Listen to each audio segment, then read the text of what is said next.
There we go, just turn that sucker on. Boop doop doop boop boo, doop doop doop boop boo, yip doop doop doop doop doop doop boo. Have a nice little frame on the picture AJ drew me of Colgate. God, that is a fucking adorable picture. Yeah, we're a little bit in a kind of odd position today, since we had a kind of a short stream yesterday due to unforeseen circumstances, which are the joys of living in a house full of other people. Something I'm hoping to correct. I'll get more into that later once I figured out more of the details on how I want to try and deal with that in a way that that benefits everyone, not just me. But until then, hey everybody, live stream. Excuse me. Okay, Time Knight is going to get his laundry. So yeah, I know everyone's kind of out today because there wasn't, like, this is not our normal stream day, and no one really prepared for this at all. And it's kind of awkward all around. I do apologize for that. We're probably going to have a really short stream, basically just enough here to make up for the fact that there will not be as much content over the course of the next week as you normally are accustomed to. So we're going to give you a little extra stuff, a little extra fun in the bun, fun for your buns, fun buns, bun fun. I'm sorry, I'm kind of out of it. Ah, shit, I didn't take any drugs today. Okay, well, hey, whatever. It's fine. It's fine. It's fine. It's good. It's fine. I'm going to, what I'm going to do is I'm going to read a chapter of Sunset, and I think that'll be good, you know? So we'll do a live reading of Sunset. Just give me a second to open a door real quick. It's a little bit stuffy in here. Half a second.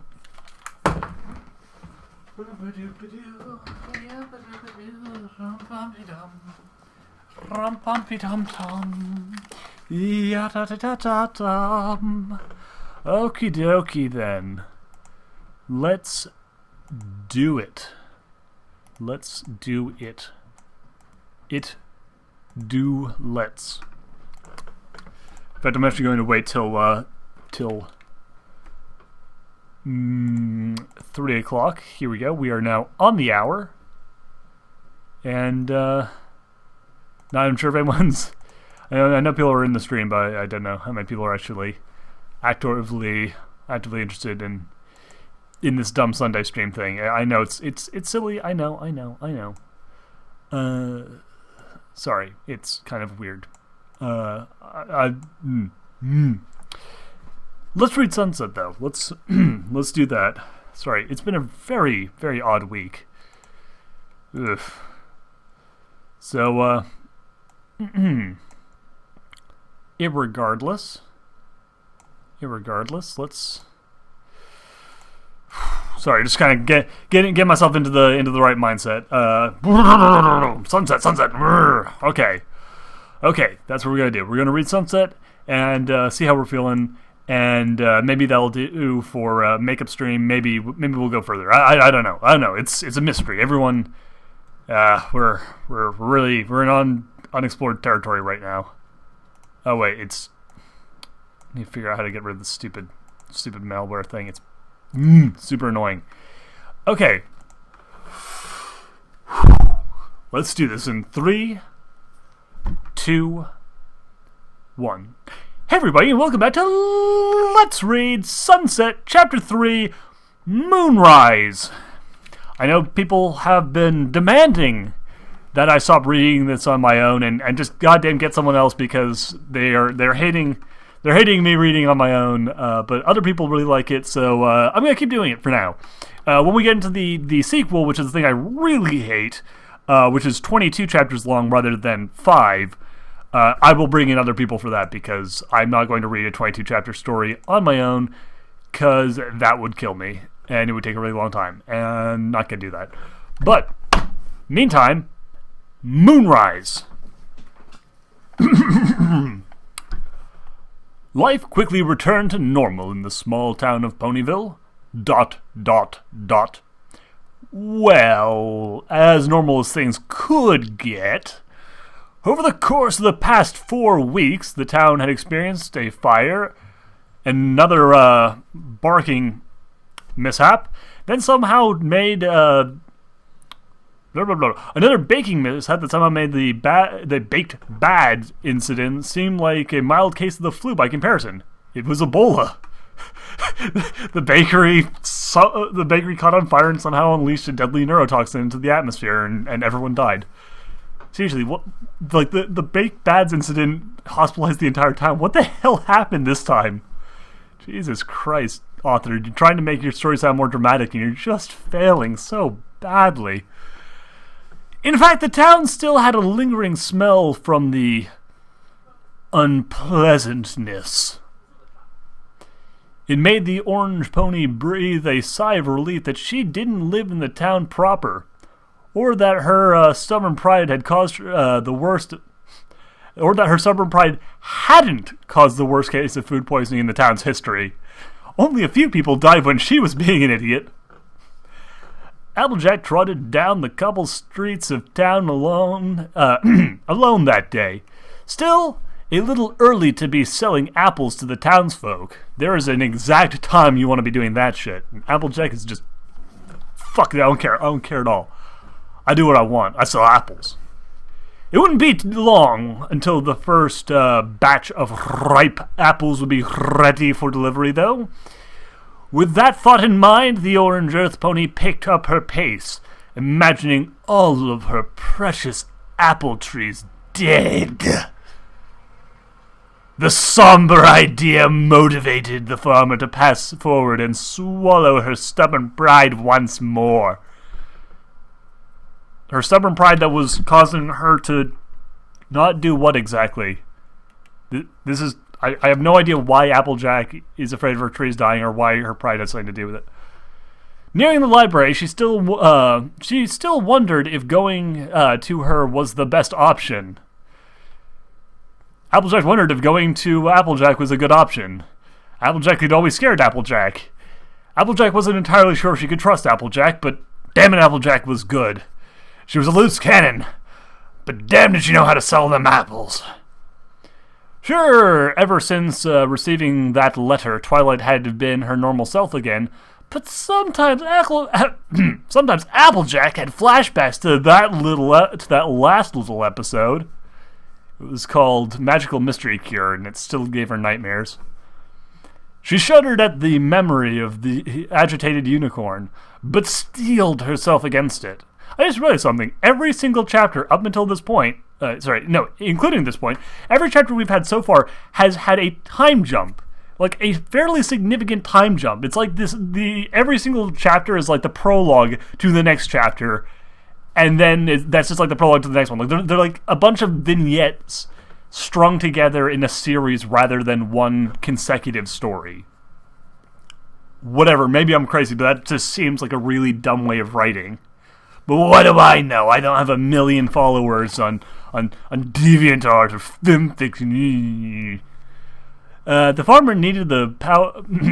The farmer needed the pony power, as well as knowledge about what, exactly, she was dealing with. She needed the pony power that. Is that referring to magic? Like, I'm kind of confused. Is that supposed to be like a reference to magic, or just saying like she needed extra horsepower, like she needed more people to help her? Because it seems like you'd go to different places for those things. Twilight doesn't exactly seem like a particularly great manual laborer.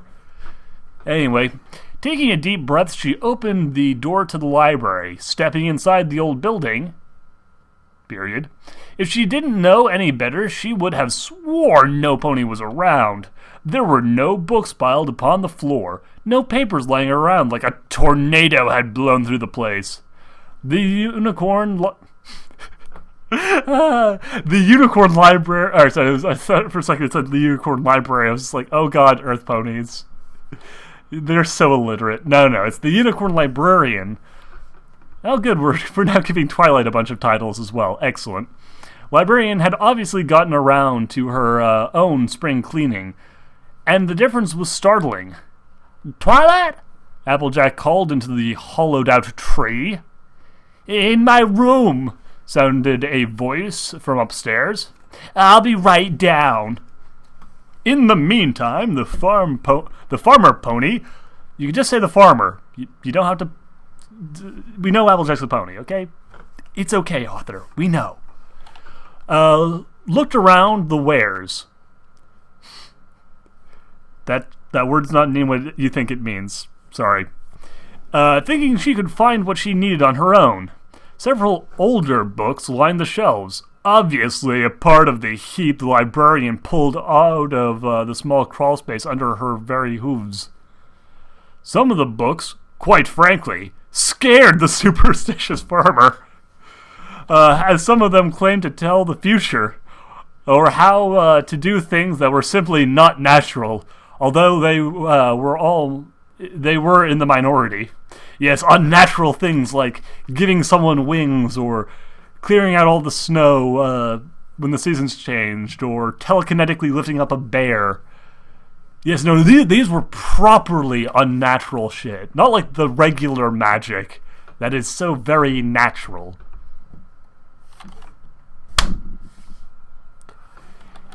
Anyway, before she knew it, the purple unicorn descended the stairs and with a smile for her friend.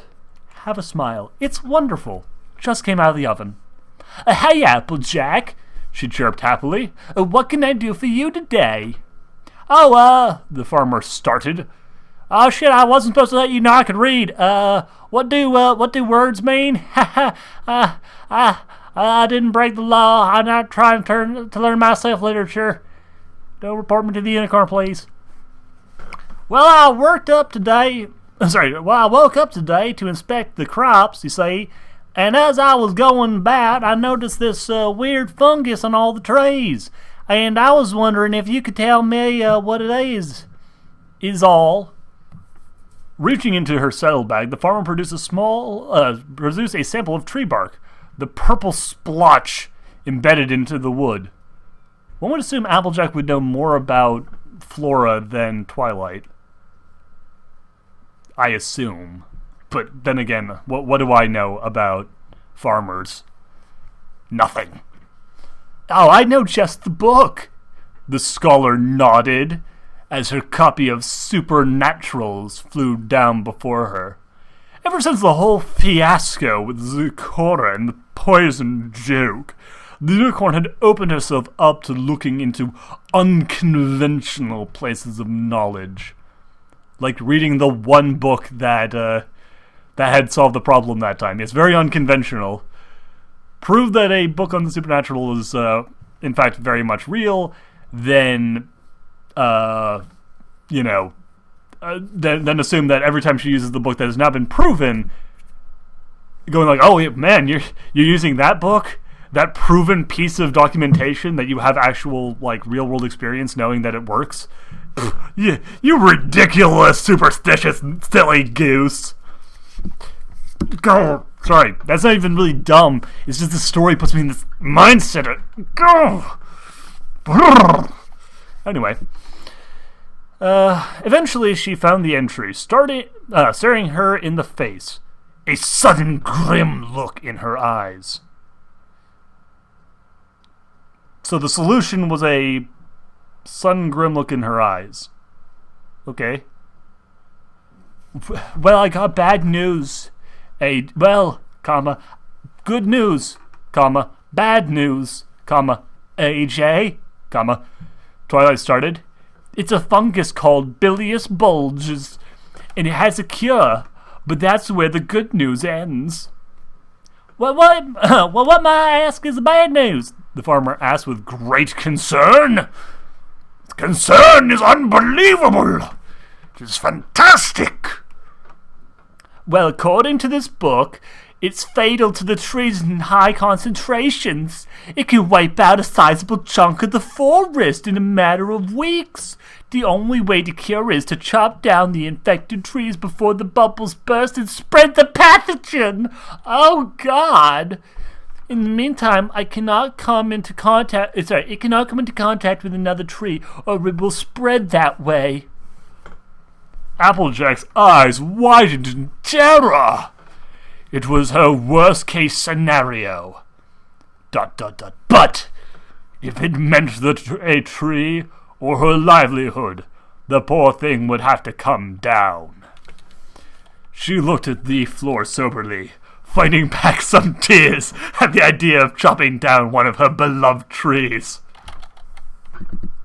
I'm sorry. That tree and I have just been through so much. I know we could just uproot it and move it somewhere else, but no. It's gotta die. It's the only way. Well, she said quietly, will you help me cure it? I don't think I can do it on my own. You're not curing it, you're killing it. When my dog has rabies, I don't go out into the backyard with a shotgun to cure it. You know, I know it's harsh, AJ, but you're gonna have to put the tree down. Of course, Applejack, her friend comforted. Screen transition. Although the purple pony wanted to wait to do the deed until next morning, her orange friend, I have orange friends, okay, not racist, insisted that they get it over and done with as soon as possible. After having a small lunch, I want it done as soon as possible, right after we're done with these sandwiches. I cut off all the corners in their little triangle shapes. They're delicious. The two walked out to the farm and collected a cart and a couple of axes before walking down the winding path to the tree. Applejack remained quiet the whole ordeal, as though she were told that she had to shoot her dog dead because it was rather dangerous. I was joking! Jesus Christ! Oh my God, author, seriously, it's a fucking tree. I know AJ's attached to her apple trees, but I'm fairly certain that the girl who goes around kicking them hard enough to knock fruit out of them is not going to have quite this level of emotional connection to every single one.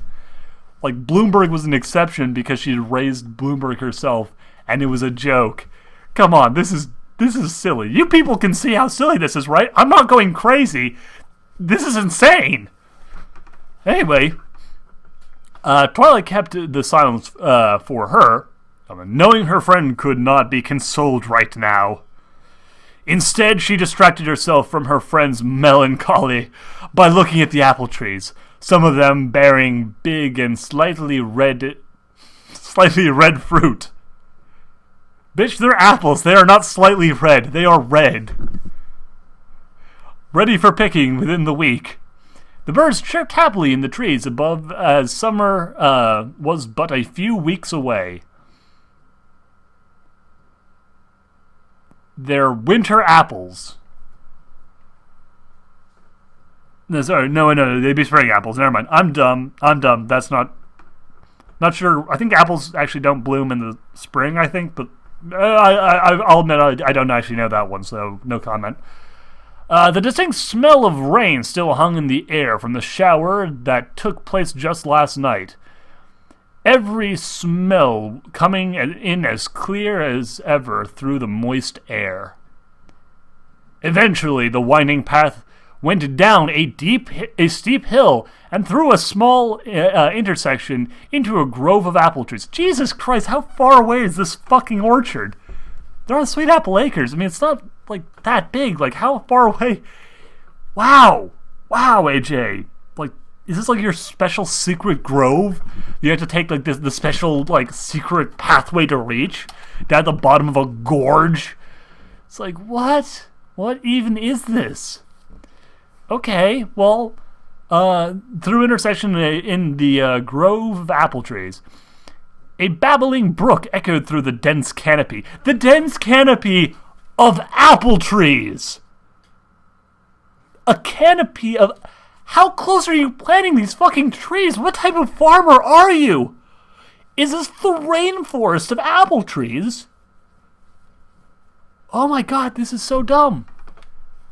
This person knows less about farming than I do, and I almost know nothing about farming. Twilight knew she and Applejack were now on the edge of Sweet Apple Acres. Okay. And the side furthest from town and closest to the forest beyond. Okay. She tensed up a little bit as a result, since the Everfree Forest was not something to be messed with. Then why did the Apple family plant their orchard bordering the forest of elemental evil? Okay. Blah, blah, blah, blah, blah.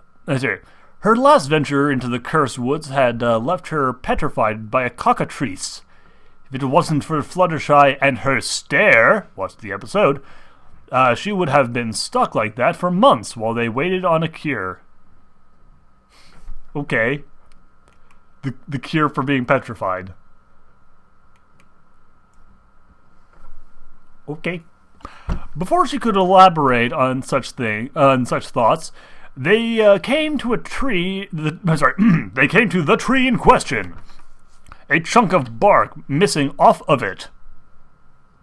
A chunk of bark missing off of it. Okay. Okay, fine. It was a sickly old thing. All the leaves brown and decayed, with the trunk covered in splotches of sick purple disease. The tree's roots went right up over the edge of the small 50-foot high cliff and down to the ravine. Author, me and you have different concepts of what the word small means. The ground sloped at a shallow angle into the gap. That's it, Applejack spoke, breaking the silence. It was one of the first trees I ever planted. God, it looks so sad, Applejack, Twilight tried to comfort. Think of it as putting the poor thing out of its misery. With an axe and 30 swings. The farmer nodded sadly. Oh, let's get it over with, Twi. True to her word, the element of honesty walked back to the cart and hauled from the barn. What? Walked back to the cart. She hauled from the barn. Okay, she pulled the cart from the barn. She didn't go back to the barn to get something. Okay. Pulling out a pair of axes with her teeth. Okay, imagine this. Applejack just grabbed 2 axes with her teeth. That means that she's either, extended her jaw out long enough to pick up 2 axes, just one on top of the other, or she has them, sticking out of her mouth like cigars. Just, 2 of them, sticking out at odd angles. Oh, God. The mental images. They are real. A purple glow surrounded one of them as it flew out of her mouth and over to the unicorn. Y'all just follow my lead, Twi. With the unicorn's magic and the earth pony's knowledge of trees, the diseased plant was quickly felled by the 2 axes. They angled the cut so that the tree fell towards the path. For the wood had to be burned in a stove to prevent the infection from spreading. You do know that the smoke from a wood stove goes out of the chimney and into the field right next to it. If you're trying to prevent the spores from spreading in the smoke, you don't want to drag it even further into the Sweet Apple Acres territory. You want to drag it farther away and then burn it.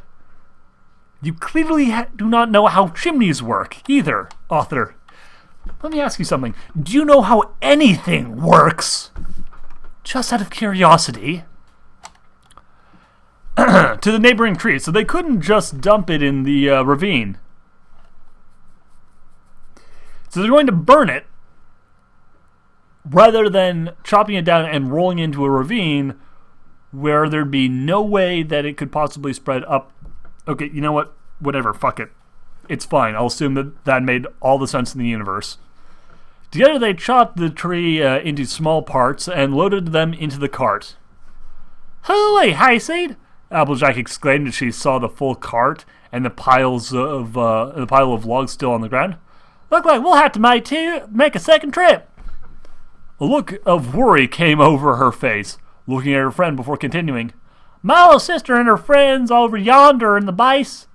I'd hate for them to find the logs and try and burn them or something. With the disease and all. Not till I have a chance of burning them.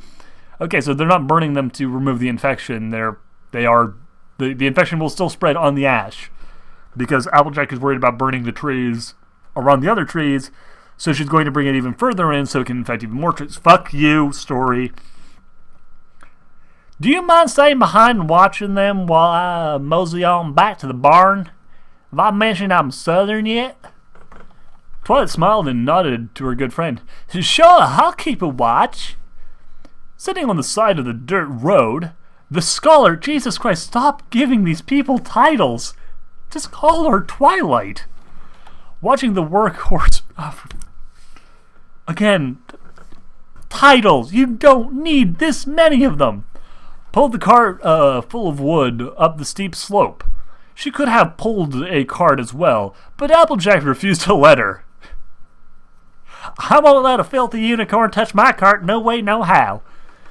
Since she worried that the weight would be too much, weakling, and she'd end up dead in the ravine. Okay. Using her magic, the unicorn neatly stacked the wood beside the path and away from the other trees. Turning around, she looked at the sad little stump in the forest floor. A grim reminder of the plant that once stood there. You call them trees, Twilight, not plants. Okay, technically it's in the same genome, but you call them trees, okay? Whatever. It seems like you're the expert, Mark. You obviously know all this shit better than I do. Clearly, author. I'll bow to your superior intellect. Out of the corner of her eye, the unicorn thought she saw a purple splotch that had been mist and levitated one of the axes over with her, just in case that splotch made any sudden moves. Standing close to the edge of the ravine, Twilight inspected the stump intensely for any sign of infection from the disease. Thankfully, there was none to be had. It must have been a figment of her overactive imagination. Gripping scene. Sadly, the sinking sensation she felt wasn't part of the deal. Whoa! Looking under her hoof, she saw that the soil began to slip away from beneath her, oversaturated from last night's rain. The tree is so close to the edge that anyone standing nearby it, after it's rained, will fall into the gorge after their weight. The weight of a pony causes the ground to shift and fall in their way. The same ground that a fucking tree was on. Pro tip: trees weigh more than ponies. Even big ponies. Maybe small trees, but this is an apple tree. This is a full-grown, fruit-bearing apple tree. Just... oh, my God. Shock set in, not allowing the unicorn the obvious action of jumping away. Plot contrivance. Her heart raced as she felt gravity kick in, cruelly pulling her and the dirt down into the ravine, as it steepled its fingers and laughed. The only thing she could do was yelp in vain as she slid into the onto the wet earth. I think he'd be screaming at that point, not yelping. I think yelp is more of like I fell down. Shit. Rather than falling 50 fucking feet into a ravine. Applejack, she screamed, losing all concentration on her magic.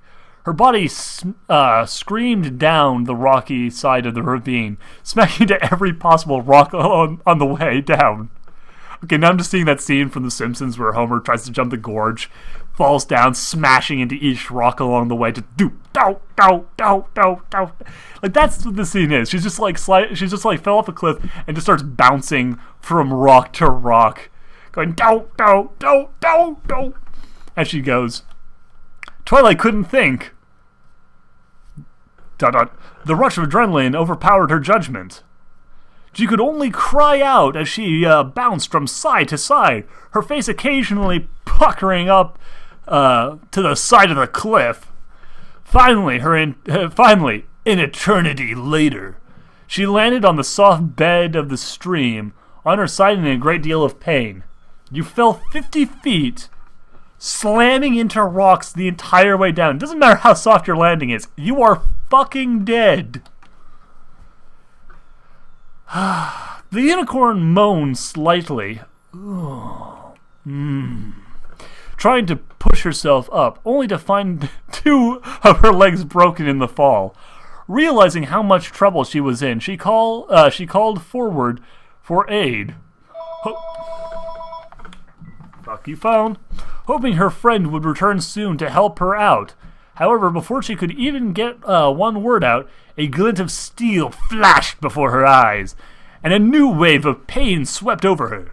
Twilight screamed louder than she ever had before the sight before her eyes. No longer held by her magic, the axe had been carried with her, fell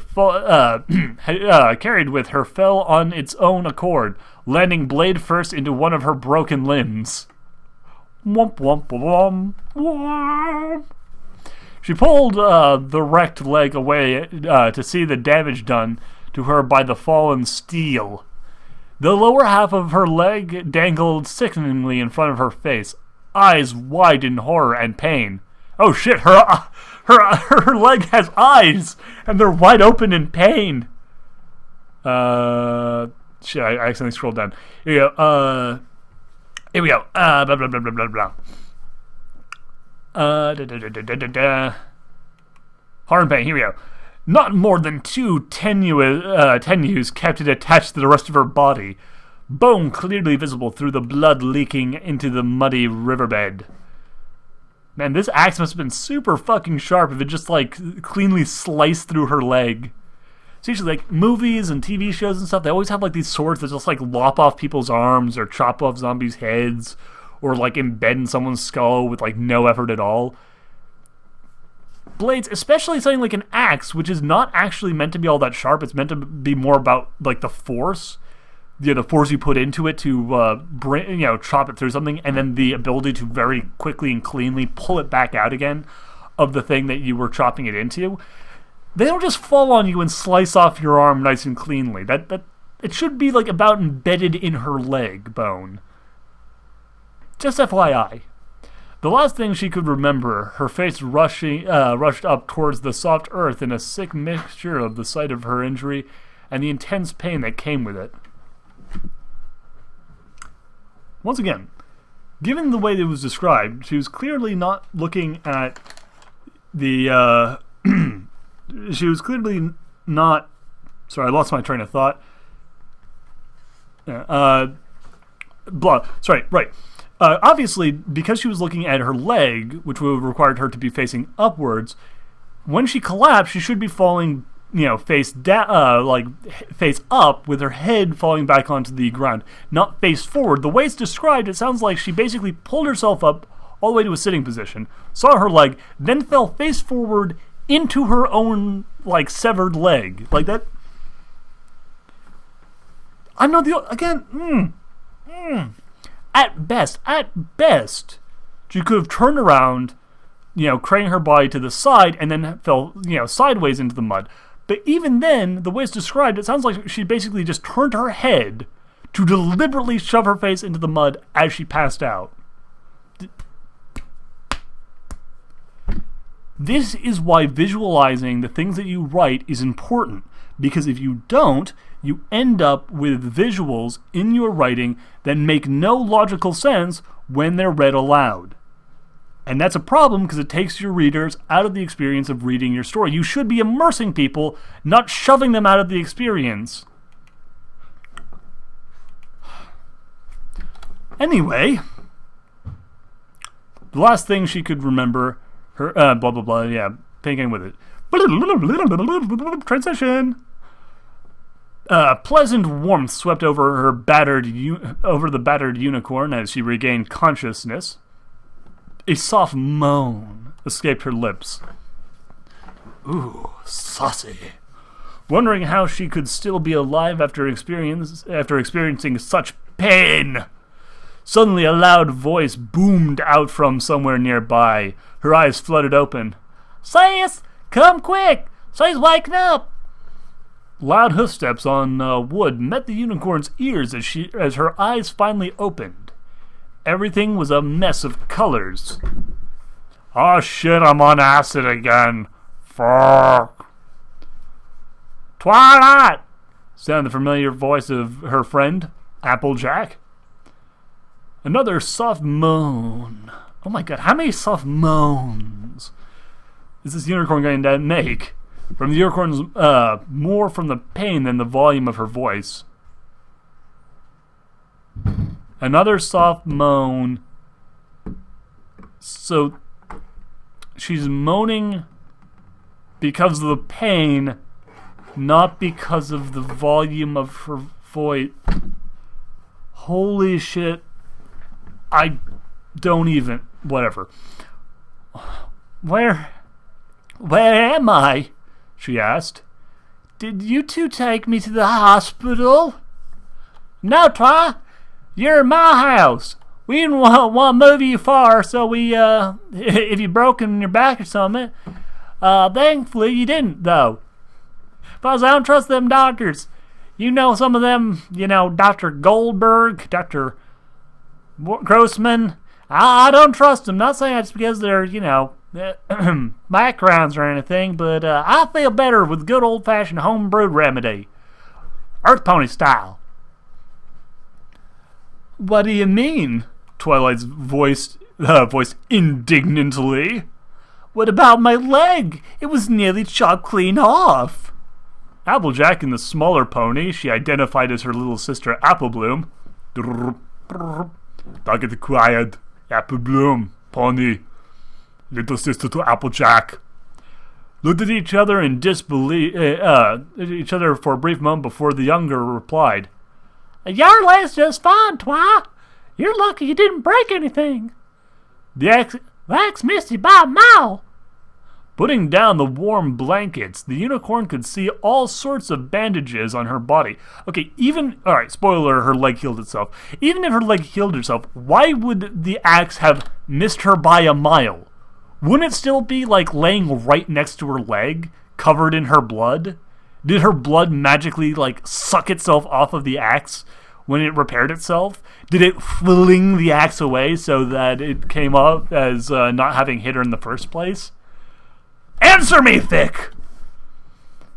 You're going to see all sorts of bandages on her body, but looking at the leg in question, it was as if nothing had happened. "But she stammered before shaking her head. She hadn't imagined it. She knew as much, but she didn't want to worry her friends about how this could have possibly happened. Frankly speaking, the whole thing spooked her. Ooh, spooky. Too spook for me. Also, you, briefly woke up after smashing your head into rocks over and over and over again to see your leg falling off, then fell unconscious within, 5 seconds of waking up. Then you wake up again and your friends tell you, no, your leg didn't get chopped off. What is more reasonable? That your leg magically healed yourself and you're like, what's a conspiracy going on? What's going on? Or that maybe, just maybe, you were concussed and you dreamed it and or were having a hallucination. 'Cause I don't know about you, but when I smash my noggin into rocks over a 50-foot drop, I tend not to trust my senses for at least a little while after hitting the ground. Anyway, but you what, Twa? Applejack asked. No, it's nothing, the purple unicorn replied, shaking her head. Can I get something to eat? How long have I been out? Of course you can, Sugar Cube, the farmer chirped. She's a bird now. We've been out for about a day now. We've been, oh my god, she smashed her head hard enough to be knocked unconscious for a day, and like, oh my god, that's so bad for your head. That's so bad. The neurological damage, oh jeez. We were getting mighty worried about you. We thought you might have hit your head something fierce. Well, with you having been knocked out for a full day. After helping her out of bed, the orange earth pony walked her battered friend downstairs to get her some apple pie that had been cooling on the window. Did you tell the others yet? Twilight asked as she blew on the slice of pie. I hadn't run into any of them yet, but if you didn't wake up in another hour or so, I reckon I would have. I don't want any more unicorns or pegasi in my house, you know what I'm talking about. I mean, I just cleaned this place, I don't need it stinking up. I'm just happy you weren't hurt so bad. You might have been killed if you didn't have such luck on your side. After some pressing, Twilight learned the details about her time unconscious. We didn't, though. Now we get it narrated to us, instead of just having Applejack fucking explaining it to Twilight and us being able to overhear it like any sane author would. Apparently, Applebloom and her friends heard her screaming and came to investigate. After seeing her at the bottom of the ravine, they rushed out to find Applejack, who fetched some rope from the barn. With great haste and furious vengeance, they returned to where they found her and lowered the rope. Applejack then jumped down, tied her friend to the makeshift harness, and pulled her up once she climbed back to the road. Riveting stuff. Eventually the sun began its long descent below the horizon of Equestria. Thank God you mentioned that it was Equestria, otherwise I might have assumed that it finished its travel to the far side of Earth, and would have been very confused as to why that was pertinent information. Although her friends urged her to stay, Twilight used her dragon assistant's youth as an excuse to leave. The way that's phrased, it doesn't sound like she's saying, like, I gotta go because I gotta take care of Spike. It sounds like, because she's implying that's something that Spike owns, not something that defines Spike, because of the punctuation used. So what she's actually saying is, she's using the excuse of Spike's kids as an excuse to leave. Use your words, learn what they mean, then use your words. The air of the twilight hour surrounded her, the coming chill in the night air watching over her, numbing the pain that still screamed in her body. After another night's rest, she should be back to 100%, or close enough. The image of a dangly limb teased her waking mind, like a carrot in front of her muzzle, begging to be nibbled. It's like a catnip. Also, okay, hold on. If she has super healing, which she does, that can heal her leg instantly, so that her friends never even realize that her leg almost got chopped off, then why is she still in pain? Why is healing a leg, why is reattaching an entire leg take significantly faster, like by degrees faster, than healing bruises? Really? That's what's going on right now. Oh, my brain is dying here, people. I'm doing this for you, too. They rushed up. Oh, no, wait, hold on a second. Eventually, some blah, blah, blah, blah. Here we go. Like Karen, blah, blah, blah. Who's this? Hey, Twilight! Welcome home! Oh, what happened to you? You were gone for an entire day! I didn't think it was suspicious until you came home bruised. Spike asked as his boss came through the door. No, not his friend, not his, surrogate mother, not Twilight, not any of those things. It's his boss. Bandaged from head to hoof, he rushed over to make sure she was okay, worried about her. If she's not okay, she won't be able to sign off on my expense account. I had a little slip, the purple unicorn answered. I fell down a hill and scuffed myself up a little. Applejack thought I hit my head, so she insisted I stay the night and well into today. I'm sorry if I worried you, Spike, about disappearing for 24 hours without mentioning it once. I wasn't worried, Baby Dragon lied, earning him a look from his dear friend. Okay, so now she's his dear friend. Before, I'm your boss, but now I'm your dear friend. Whatever. Well, maybe a little. Once the initial awkwardness passed. So yeah, that apparently maybe a little. That wasn't followed by like friendly laughter or anything like that. No, it was followed by the two of them just standing around, scratching their legs, kind of rubbing the back of their necks, going, "You shouldn't lie to me, Spike. I know. I know. Okay, just I didn't want you. Look, I appreciate that you didn't want to come off as being worried, but like, I know. I'm sorry. Okay, I didn't react well. Okay."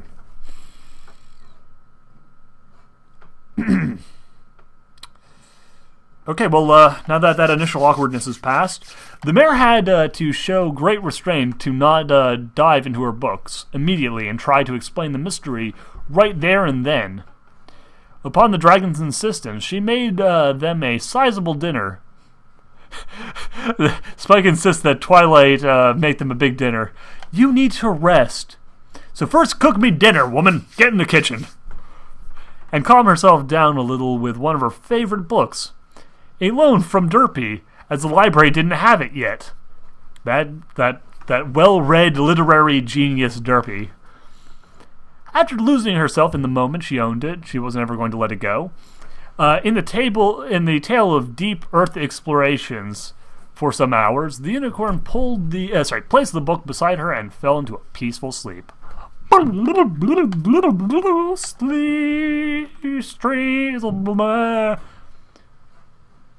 Transition is what I was trying to say. That was the word. True to her word, the unicorn began digging through every... God damn it, I actually thought that I'd accidentally scroll back up again, because that's the exact same paragraph opening as last time. True to her word, the unicorn began digging through every book she could find in the library to try and explain just what had happened to her that day on Applejack's farm. She didn't recall using any magic to try and reattach the limb. I'm fairly certain in that episode where Rainbow Dash broke her wing, they explicitly mentioned that unicorn magic cannot heal serious injuries. That, like, at best it can kind of, like, speed up the healing process a little bit, but, like, it would still take Dash several days in the hospital with intensive care to actually mend her wing properly. Like, that was the whole reason for her being in the hospital. Whatever. Never mind mending all the broken bones she felt in her after the descent. It just wasn't natural to do uncommanded magic like that. Unless you're a baby. We did establish that. If she even did it at all. From sunrise to sunset. Can we just stick with sunrise? Can we not move to sunset, please? Please. Twilight kept her visual going as she scanned every text in her possession, skipping the works of fiction entirely. Thanks for letting us know. So she's reading the biography, she's reading the history, she's reading the science books, she's reading the stuff about government and law. But fiction, fuck that. No. We're skipping over that bit. She only paused to eat and sleep a few hours every night, avoiding her friends by telling them that she felt sore from her little mishap the other day. The mayor didn't like brushing off her friends off like that again, considering the events of a few weeks ago, but her mind kept buzzing at the memory. How was this possible? Even the writers admitting that we were basically just doing a retread of the last chapter. Like, apart from the catalyst being different, this is literally the exact same thing we had happened in the last chapter. Just wait, next chapter is going to be like Twilight builds a golem, and then is unbuilt, and then that's like the end of the story. It's just like this big circle. It's a cycle. It's like poetry, it rhymes. Every stanza sort of rhymes with the one that comes after it. Hopefully it'll work. The circle carried on for 4 or 5 days, every morning, afternoon, and evening. A friend would come over and check on her and make sure that the unicorn didn't dive off the deep end again. Yes, once a day, one of her friends stopped by, and since Twilight mentioned that she doesn't ever stop, that means that her friends stop by for all of about 30 seconds and do nothing of any value. So, yeah, real good friends there. She appreciated the support, but the seemingly constant interruptions taxed her patience. Hundreds of books lay scattered around the library floor, none of the usual volumes containing any information. Eventually, the mare worked her way into the vault of books stored from under the floor. Why would you go through all the tax codes first before you went into the, secret super special books that gave you hints as to your origins the first time around? Whatever, you're dumb, stupid face. Spike cautiously approached the unicorn the morning of the 50th day. The fifth day. Okay, sorry. 5th day in this case. The 5th day, knowing just how irritable she had become at not finding what she needed yet. Twilight, he voiced cautiously. It's time for breakfast. Yeah. The unicorn shouted in frustration, tossing the last book into the air. Spike, I'm a little busy right now. Can't breakfast wait until I finish scheming this book? Her coat and mane lay askew on her body, eyes bloodshot with bags under them from little sleep. Twilight was fully into test stress territory again, and the baby dragon knew it. He jumped at her outburst and backed into the wall, startled. Okay, but please, have something to eat, he begged, knowing the unicorn would sometimes neglect herself. She nodded her head at him, honestly pleased to eat just as soon as she'd finished with the book in question. All right, I'm taking that as a promise, the dragon continued. I'm going out to buy our groceries. I should be back in an hour or two. I'll see you later, Twi. With some bits and one of Twilight's bags slung over his shoulder, the dragon went out on his errands, finally leaving the scholar to work in peace. Just call her Twilight. You don't have to keep on calling her the scholar. Okay? Excusez-moi. Pardon. I am tired. After teaching the previous book, she hastily digested her breakfast. She didn't eat it. She just sliced open her gut, shoved all the breakfast inside, stowed it back up real quick, and then digested it as quickly as humanly possible. The purple unicorn sat down on the floor of the library once more and pulled up another tome to skim.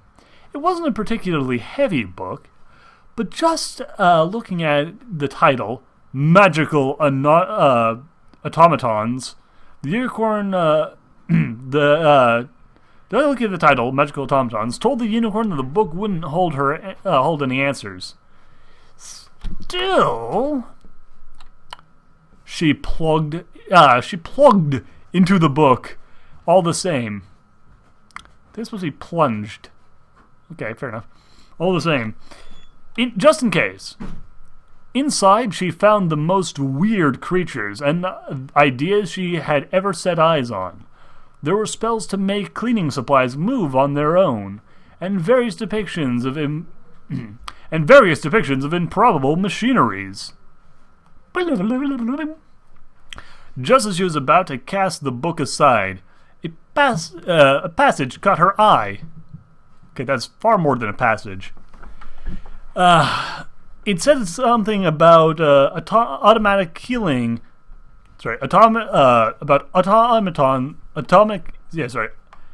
Automatic healing of serious wounds. It could be the very page she could be looking for this whole time. Finally, days of searching could be coming to an end at long last. Twilight flipped back to the beginning of the article. Golems. The golem is by far the most complicated artificial created creature in all history. It comes in shapes, sizes, or appearance. It comes in any shape, size, or appearance, and is nigh indestructible with careful construction. At the same time, they can perfectly mimic equine motions, language, and expressions simply by exposure to them. If it wasn't for the distinctive appearance, a pony could easily mistake a golem for a living, perfectly normal creature. In order to engineer this marvelous pony magic, the creator must simply possess the spell in order to animate it, which is contained in this volume. However, in addition to this, a pony must possess the necessary crafting skills to create a realistic sculpture. If created haphazardly, the golem will suffer in terms of mobility and dexterity, which will greatly affect its usefulness in various applications.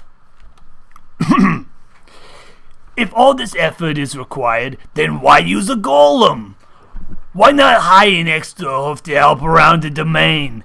To put it simply, golems don't require food, water, sleep, payment, air, or any other factors that define life, like money, am I right? Even if injured, the spell that animates a golem allows it to heal automatically in order to carry on its duties. Major wounds and broken limbs will heal seamlessly, but nicks, scratches, and other minor damages will need to be repaired manually for some stupid reason. As with everything, there is a downside to golems. For one, they cannot function under great stress, often becoming emotionally unstable and experiencing auditory or visual hallucinations.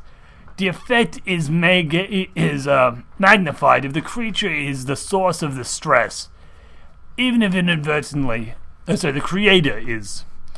If stressed for too long or become suddenly overwhelmed by stress, the golem can become violent and irrational, often turning on and killing their creators in the process.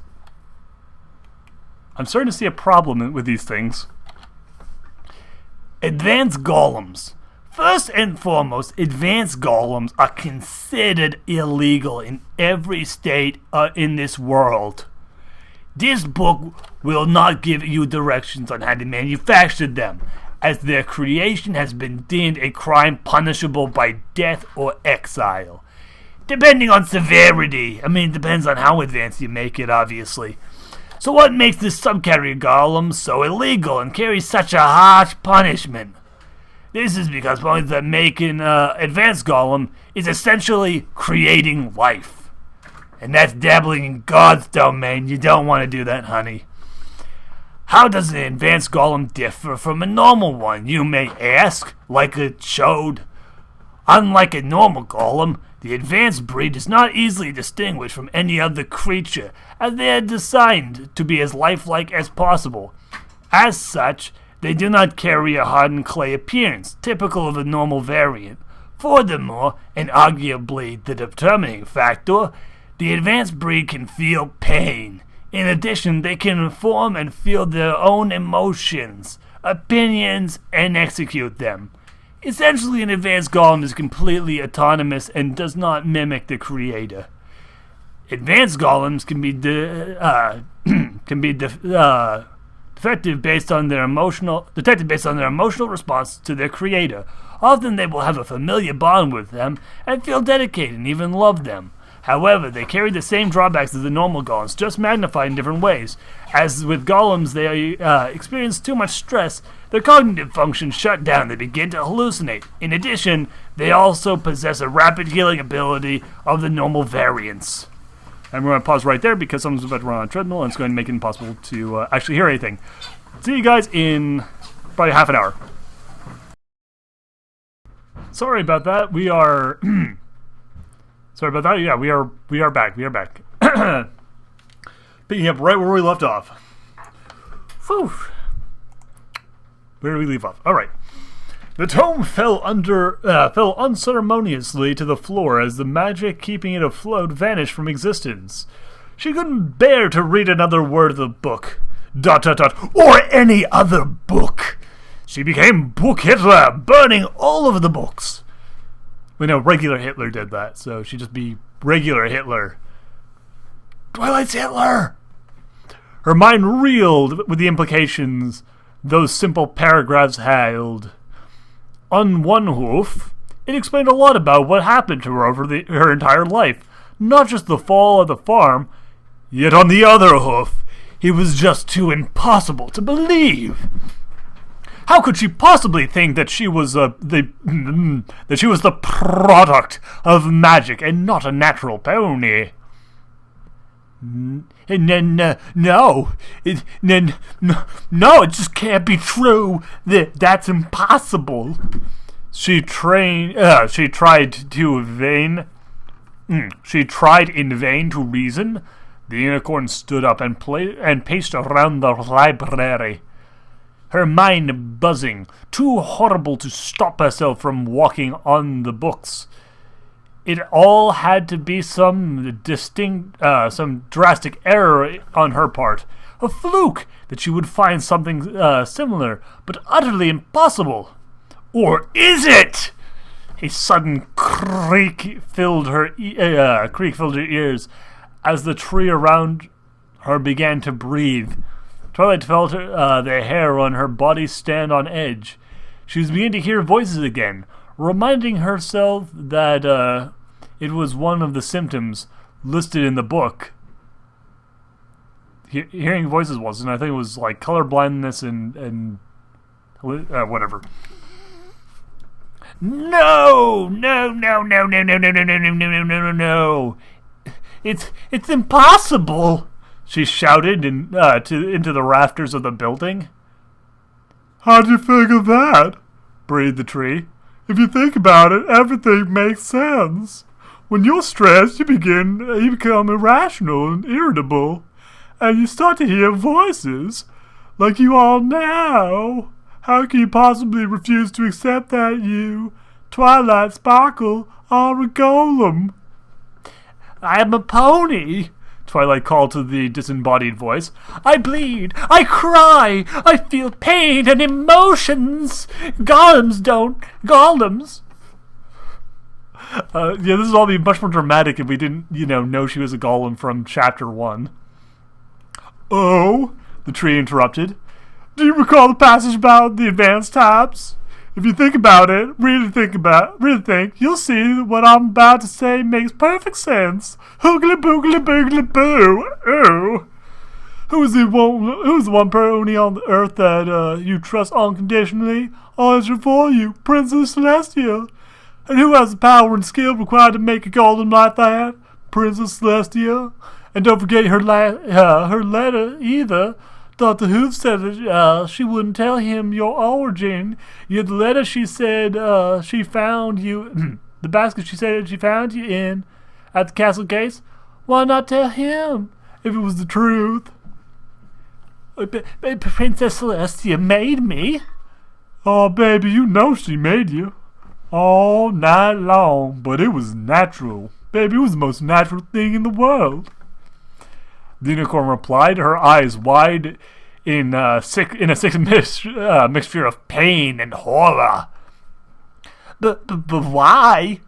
Again, if you think about it, it all makes sense. You're the bearer of the element of magic. You helped free Nightmare Moon from prison and say, no, you didn't. That happened on its own. You didn't do that. Tree, you're an idiot. You helped free Nightmare Moon from a prison and saved Equestria from eternal light.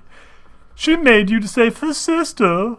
What else? What else has she stopped really thinking of you? What else has she stopped really thinking of you? With you? No. What else has she stopped really talking with you? That's so weirdly written. Twilight, you already fulfilled your purpose. So yeah, again, this must have been written by Someone who had not seen season 2 yet, or who was just discounting it because it disproved his stupid fanfiction. How do you know all of this? She asked, backing to a corner as the words it spoke made more sense to her. I only know what you know, Twi. After all, I'm but a figment of your imagination, and am limited by your knowledge and ability to process information. Oh, I'm also a friend of a bit of DNA. The unicorn swallowed hard, knowing now that the voice in her head was her own the whole time. Rationality put the pieces together and forming a picture. Only now did she realize how stuffy the air in the library was. She needed to get out, to feel the grass on her hooves, to talk to her friends. Once she calmed down, she would write to the princess. But she wouldn't just lie again. If it was the truth... But wouldn't she just lie again? If it was the truth? The voice sounded. The walk to Sweet Apple Acres seemed to take an eternity longer to the purple unicorn today. Her mind still reeled from what the tree had said to her. Or rather, what she thought. Fucking twist. She had to admit, it was right. Putting it all together like that seemed to explain everything nicely. Almost as if the entire bit with the golem had been complete bullshit created by the author in order to justify his stupid fucking fanfiction, because that's not how golems work in mythology. You twat. I'm sorry. That was over the line. I shouldn't have said that. That was I apologize. That was bad. I shouldn't have said that. You idiot. Perhaps this also explained her adeptness to magic, as the book also said that the golem shared some of its magical powers with its creator. Celestia, being a goddess in charge of the sun, could easily explain how she could banish the Ursa Minor with relative ease, or even give... Was that season 1 or season... That's season 1. Even give a unicorn wings. Sure, normal ponies could do them too, but usually only with years of hard practice or study, when they could do them with little difficulty at all. Whereas she could do it with little difficulty at all. A reminder, both of the things she mentioned, Twilight had to spend a lot of time researching and studying, and both of them were extraordinarily difficult for her to do. So, that is proof that Twilight is not, in fact, a magical construct. Sure, banishing Nightmare Moon could serve as a reason, but why make a pony instead of finding another bearer of the element of magic? Why her? Everything she'd ever known spun in front of Twilight as she passed through the gates into the farm. Eventually, her mind came up with a single sentence that sent shivers down her spine. Again! My entire life is a lie! Bum, bum, bum! That would be a huge fucking twist if we actually had not learned that in Chapter 1. Again, this is a crazy mystery based on a single massive twist that is revealed in the prologue. Explicitly. The entire conspiracy is set up in the prologue. Just the incompetence is real. Transition. Finally, the first apples of the season can be harvested and taken to market. An early start could mean the difference between a profitable year and a year of debt for the farmer. The bright red apples glistened on the trees as the late morning sun shined on them, shaking slightly from her bucking. The orange filly went from tree to tree, gathering the apples for the market. I'm not sure I'd call Applejack a filly. That sort of implies she's a child, which I don't think is the implication at all. All of a sudden, The familiar sight of a purple unicorn came over the crest of a hill, over the crest of the next hill. "Hi, Twi," she chirped, happy to see her friend out and about.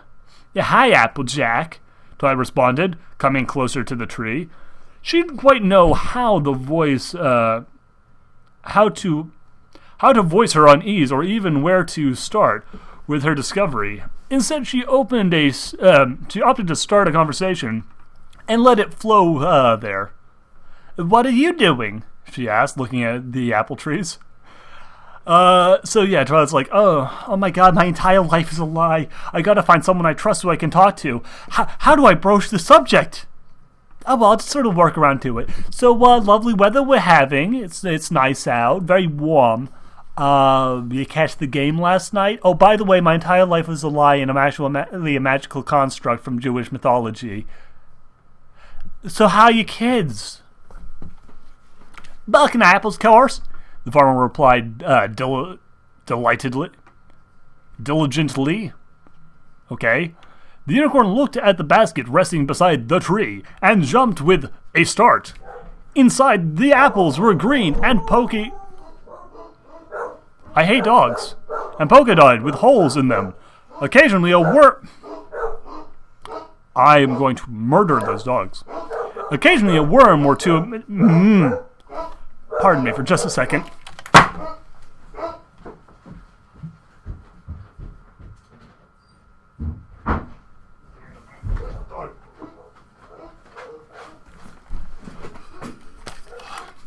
Sorry about that. I'm gonna kill them. I'm gonna kill them all. Anyway, inside the apples were green, polka dotted, with holes in them. Occasionally, a worm or two emerged from one and slinked into the other. She looked at the earth pony with mild confusion on her face. "First right apple crop of the season," she added. "Just take him over to market tomorrow." "These apples, AJ?" She gestured at the bushel in surprise. Her mouth fell open as the earth pony nodded vigorously. A look of disgust came over the purple pony's face. Surely her friend was better than this. She clenched her eyes shut and shook her head. It had to be a hallucination. But she had never had a visual one before. Yes, you did. You even said that part of the reason you think you're a golem is because of your visual hallucinations. You are the dumbest. Author, read your own fucking story, man. Just, my brain. Okay, you okay, Twa? Applejack asked in concern. I just need to clear my head a bit, Twa responded, a hint of panic in her voice, and a little garnish on the side of pure unadulterated fear. I'll see you later. With that, she turned tail and trotted off, leaving her friend to consider an exchange for a brief moment before returning to her bucking. Consider the exchange. I'm dumb, sorry. You're imagining things, Twilight, the unicorn spoke to herself. Those apples were ripe and red, and they were just hallucinating because of the stress. There's nothing wrong with being stressed when your entire life is a lie, right? The mare continued to mutter comforting thoughts to herself, like how her life was a lie, as her hooves mindlessly carried her on to the next destination that the plot required her at. Surely, if any pony knew how to cheer her up, it would be her dear friend Fluttershy, well known for her parties and ability to make other ponies laugh. Right? She took a deep breath as soon as she found herself on the doorstep, slowly raising a hoof to knock on it. "Oh, Twilight," sounded a voice from behind her, belonging to the yellow Pegasus. "What are you doing here? I thought you were staying to recover from your fall." She had an unreadable expression on her face, somewhere between concern and boredom. At least that's how it appeared to the impaired unicorn. I've decided I need to get some fresh air, is all, the unicorn replied. Before she could react, the yellow mare grabbed her raised hoof and dragged her along into the garden where a waiting tea set lay. Yes, very Fluttershy-esque, just grabbing people and yanking them around. I was about to come over here to your place. I'm not sure if this is supposed to be Twilight or Fluttershy. Okay, no, it's Fluttershy. I was about to come over to your place and ask if you wanted some tea, she explained. I'm so glad you came on your own. Twilight simply couldn't say no to her good friend, and quietly took a seat opposite from her at the stump of a table. All around, the cute little animals frolicked and played in the meadow surrounding them. God damn it, I just realized something. This whole thing, the only thing that can redeem some of the boneheaded continuity errors in this story is assuming it was written before Season 1. But it was written before, it was written during Season 1. But if it was written before Season 2, then why the hell is it all based around the idea that Twilight freaks out under pressure, especially when Celestia is involved? That would have to require knowledge of Lesson 0, unless you were just going completely off base. I mean, like, good fucking guess if that was actually this was actually written pre-season 1, but it sounds like this was actually written pre-season 2, which means that this entire thing is goddamn invalidated by like half of the shit that happened in that season. Even by the third episode, things were already better. This is unbelievable. Oh my god, my brain is literally leaking out of my ears right now. I can't stop jittering. Okay. All around, the cute little animals frolicked and played in the meadow surrounding them. The sweet scent of honey-laced tea wafted into her muzzle, relaxing her a little bit. She took a deep breath to inhale it deeply, lifted the cup of tea to her lips with her magic. Her friend smiled and followed in kind, using her teeth instead of gently sipping her own down. The two mares quickly began to talk. How's the weather today? It's great. I've never felt better in my life. I haven't either. Oh my god, this tea was fantastic. Great, I put cocaine in it. Oh my god, I can really taste it. Yay! The unicorn trying to direct the conversation to discuss her discovery, but the Pegasus had no interest in it. My life is a lie. That's okay. I found a butterfly today. I think Celestia made me out of clay, and I'm actually a golem. Oh. The butterfly was really pretty. I thought about taking it home with me, but then decided against it. I might go crazy. I've been having hallucinations constantly. I thought about getting a caterpillar once, so I could raise a butterfly from its insect form, but then I decided against it. You're a fucking horrible listener, Fluttershy. I know. Twilight tried to persevere, but sooner rather than later, the tea began to wear off, tension coming back tenfold. Okay, so that was like laced with ganja, apparently. A squirrel mounted on the fence beside her quickly drew the purple mare's attention. What is it with colors in this chapter? Everyone's just being described by their color when they're not being described by their title. Mare's attention from her friend as they chattered. There is a rather large bird beside him, grooming himself before taking flight once more. However, before it could do anything, the squirrel suddenly leapt on the bird, swallowing it whole in a single horrifying bite.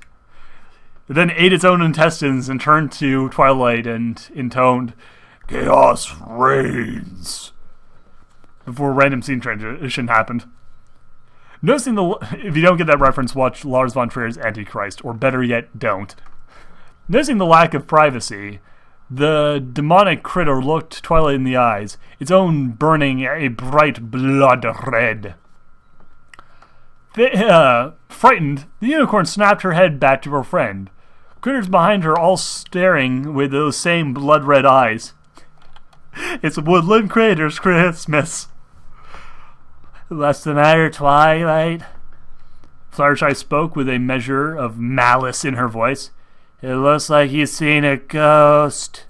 Twilight felt her blood begin to quake in fear, stumbling from the stump, her eyes wide in terror. She needed to get out of here, to leave the demonic creatures and their mistress behind. All she could do was squeak before letting out a full scream. All she could do was squeak Then she could scream. Then she was able to run. Whatever. Turning her back on little monsters and make... God damn it, Fred Savage. Your little monster is not welcome here. And making flight to the nearest safe haven she knew. Meanwhile, she left her friend behind, dumbfounded at the sudden outburst. Her teapot tipped over by the purple mare's explosive exit. Something was wrong with Twilight, but she needed to find out what. Spreading her wings, she went to find her nearest friend, Applejack. Okay, so we get the characters' actual names only when they're not on camera, or in the focus of the story. I always just use film terms when referring to fan fictions. It's just how I learned literary criticism. The purple mare ran into town at full gallop, panic having gripped her heart. Only now, beginning to realize her from its blindness. Only now beginning to release her from her blindness. All her friends were acting weird today for some reason. No, she shouted to No Pony. It's probably just another hallucination. It's just had to be. She took a deep breath to still her pounding heart as she approached the familiar building. Carousel Boutique. Twilight entered the building. Enter the building boldly. She needed to get this offer back. And who better than her fellow unicorn, not a filthy earth pony or a disgusting feather duster Pegasi. Inside, however, she found a sight that made the demonic critters in the meadows seem tame by comparison.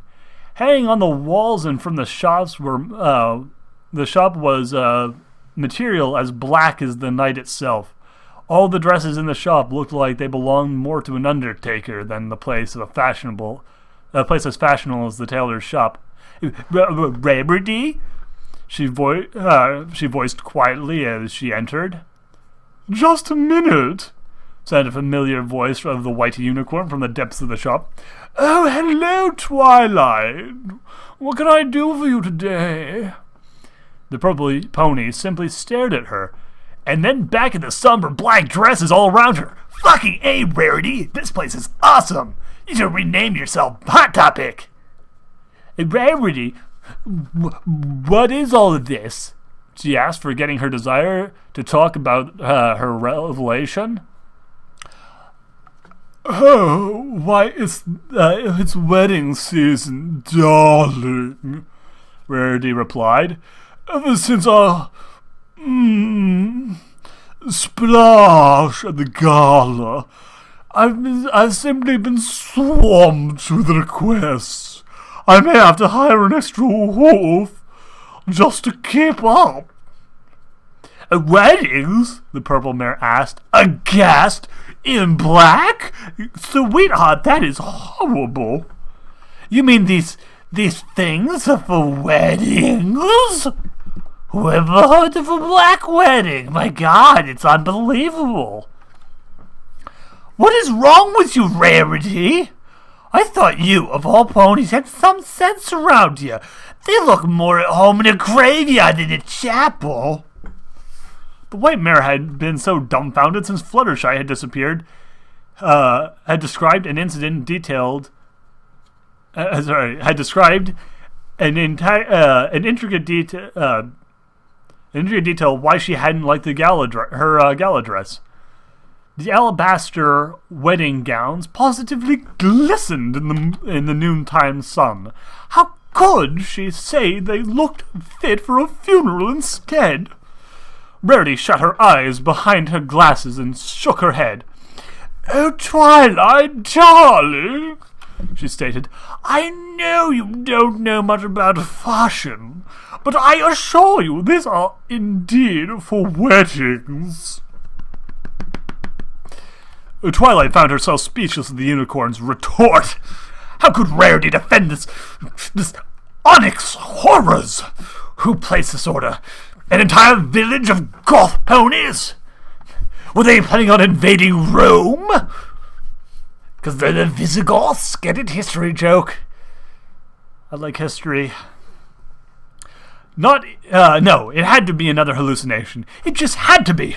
She walked over to the one door of the dresses and put her hoof to it. The fabric tickled her as she touched it. As it touched, it simply couldn't be an illusion. Her mind raced. What was going on here? Had to be a revelation that her life had been a lie broken. Something. Had the revelation that her life been a lie broken some sort of spell on her?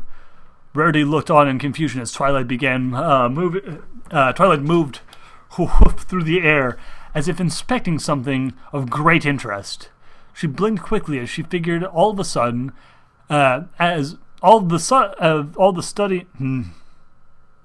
She blinked quickly as she figured all of the studying had finally gotten to her head. Twilight, do you need to lie down? She asked in concern. Apparently, she asked the wrong thing, as the unicorn jumped, looking at her as if she'd smugged some, as if she had suggested something lewd. No, I'm not that kind of pony. Get away from me! The student replied. God damn it! Stop it with the fucking titles! God. Slowly backing out of the shop. It finally happened. The purple mare had finally studied herself into some sort of mental breakdown.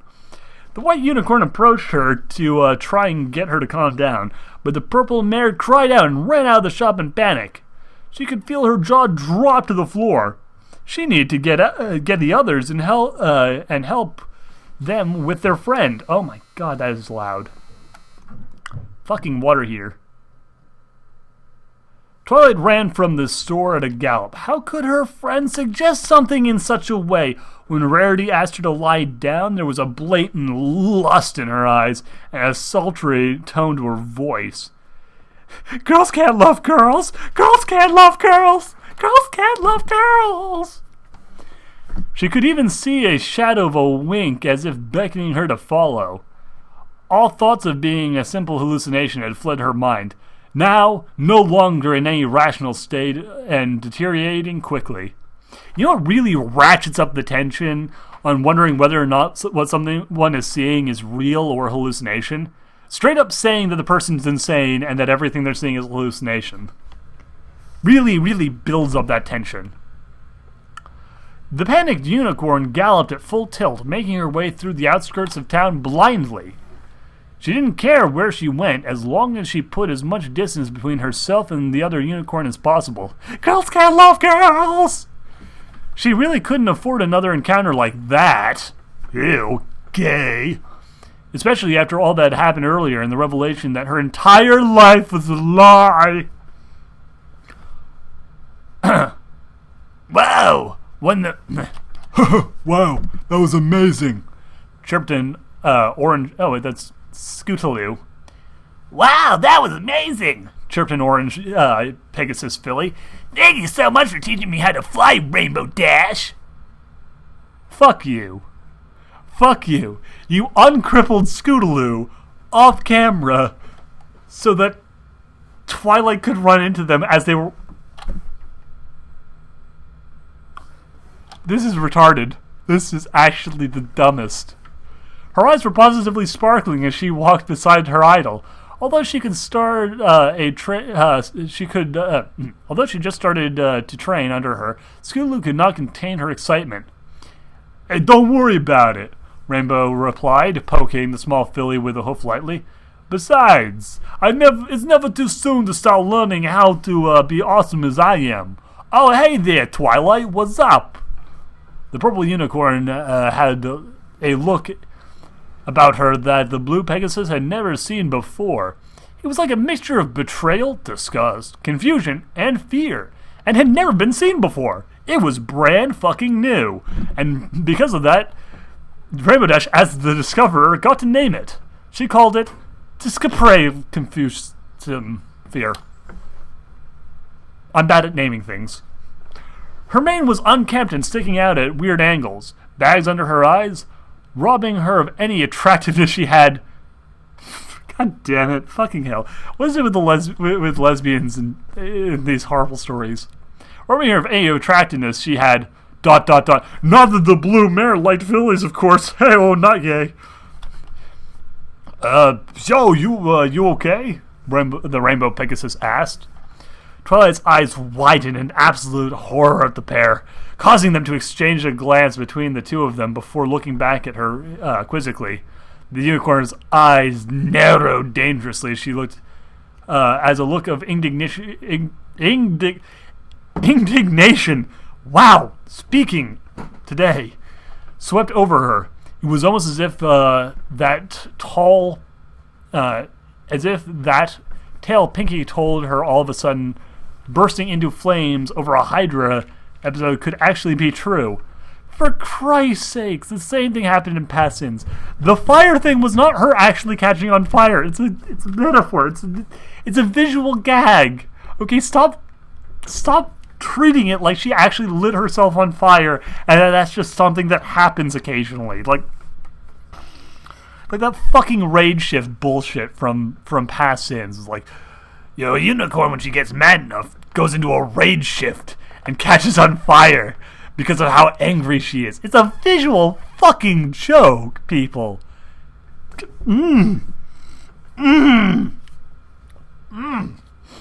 Oh god, okay. Her mouth began to move, lips twitching in absolute rage. You pervert! The student shouted at the athletic Pegasus. Jesus Christ, how many fucking titles do these characters have? Before she could react, the purple hoof came into contact with her jaw, punching her with more force than she'd ever dared dream of from the filly. Stay the hell away from Scootaloo! What in the hell is your problem, Twy? Rainbow spoke defensively, holding her pounding jaw with a hoof. Before she even knew what happened, her world became a lavender blur as the unicorn tackled her, pinning her to the ground without using her magic. The Pegasus had no time to react to the fury of hooves that came upon her face, taken aback by Twilight's sudden burst of violence. How could you, Rainbow Dashwood? The unicorn screamed in between punches. She's only 7 years old, you sick, disgusting beast! Meanwhile, the orange filly sat stunned by her idol's friends assaulting her like that. She was only teaching me how to fly, Twilight. Scootaloo tried to explain. There's nothing wrong with that.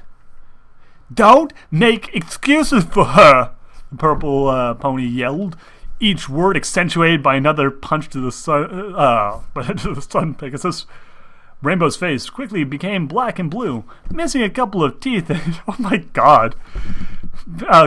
Face quickly became black and blue, missing a couple of teeth, and adorned with two of the blackest eyes that Equestria had ever seen. Beating out the world record held by that black pony.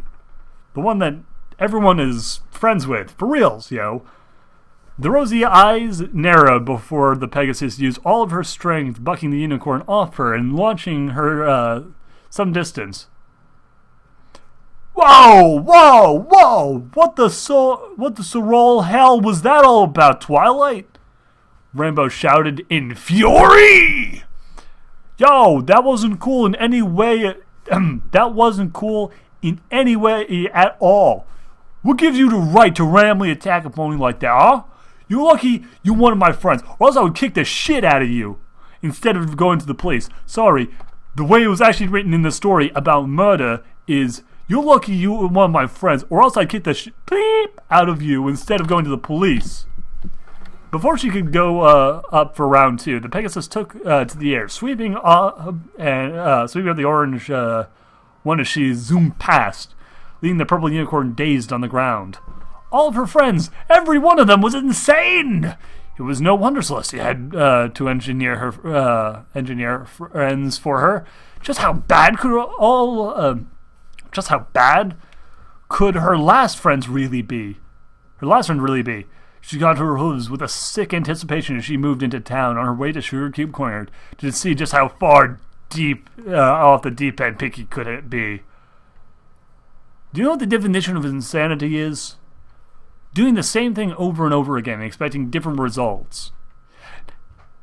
I'd like to add to that the definition of stupidity is doing the same thing over and over again and expecting the same result when the result in the first place was fucking stupid and horrible.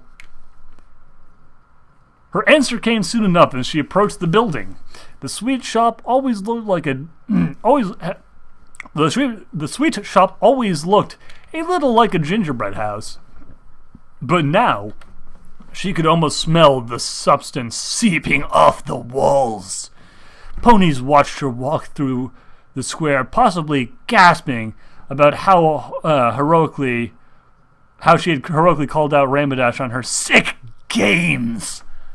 But she couldn't help but notice their frowns turning into wicked smiles as she drew closer to the local landmark. So she's seeing all of her friends as like psycho murderers, but everyone else, just sort of douches. A tiny bell rang above the door as the unicorn. Wouldn't, like, if she was turning like crazy and going super paranoid, wouldn't she like think of her friends as betraying her, but like everyone else is being like way worse, like they're all out together? Because right now she's just seeing as everyone else is being like, meh, I'm vile, I'm slightly grinning at you evilly, yeah. A tiny bell rang above the door as the unicorn entered the shop for the first time in a week. Thankfully, now that her eyes were open to the real world, again, seriously, this would be so much more, impactful if you didn't continuously tell us how this is not, in fact, the real world, but a delusion she's having. She became relieved to see that everything was more or less the same, save for the large gate over the... except for the large grate over a pit of fire where the couch used to be. The couch in Sugar Cube Corner. Right. She paid it no mind as she walked up to the pink party pony, who hopped over to meet her. Hey there, Twilight! Hey there, Twilight! The pink pony chirped before her attitude became suddenly changed. You don't look good. You don't look well. Is something the matter? She tilted her head to the side, showing a genuine concern for her purple friend. It's always titles or fucking colors with you. Just stop it. Just call her fucking Twilight, man. Like, just call her Twilight. Call her friend. You don't have to do this. You can do better. We all can do better. Oh, God. Oh, God, I'm losing my mind again. This fucking story, man. You don't look well, blah, blah, blah, blah, blah. Oh, well. She continued before the unicorn could respond. I know what will make everything better. Have a cupcake.